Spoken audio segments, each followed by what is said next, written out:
In the ceaseless stream of days, we are often like leaves drifting upon the current, tumbling, spinning, colliding with the debris of others' expectations, our own desires, or the obstacles of fate. Few of us ever ask what lies beneath the stream. We chase after days as though they are fleeing from us. We race the sun and curse the moon for being too patient.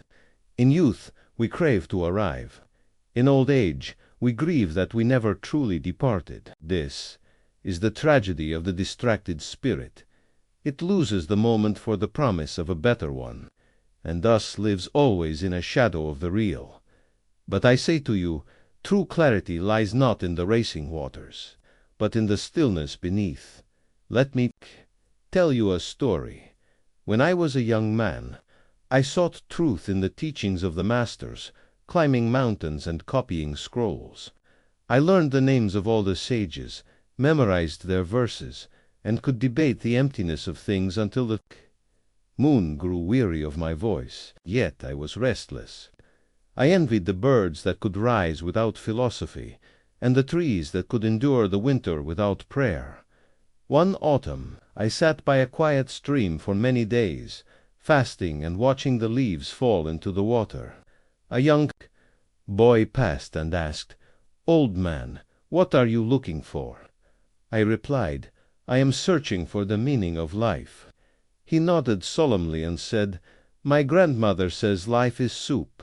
It's hot, it burns your tongue, and then it's gone." At first I laughed, but in the cold silence of the evening her words echoed louder than any sutra. Indeed, is this not the nature of all things? Brief, intense, vanishing. But if life is soup, who holds the bowl? This question haunted me. It led me not to temples, but to the humble, to farmers, mothers, dying men, and newborn children. And in each of them I found not answers, but reflections of a deeper truth that does not explain itself, only reveals itself. Like the moon's face on a quiet lake. You see, wisdom does not shout.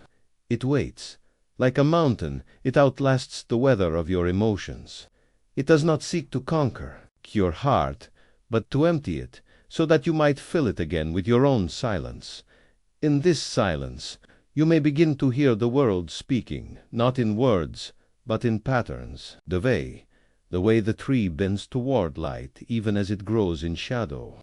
The way a mother sings while washing rice, carrying both sorrow and joy in the same tune.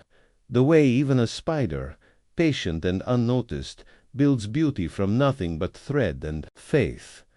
What is the thread of your own life made of? What do you weave with your thoughts? Most people do not think, they echo. They echo fears, opinions, and ambitions that are not theirs.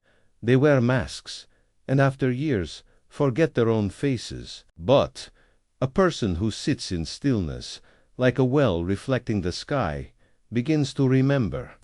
Not remember with the mind, but with the spirit, a memory older than this body, older than this name.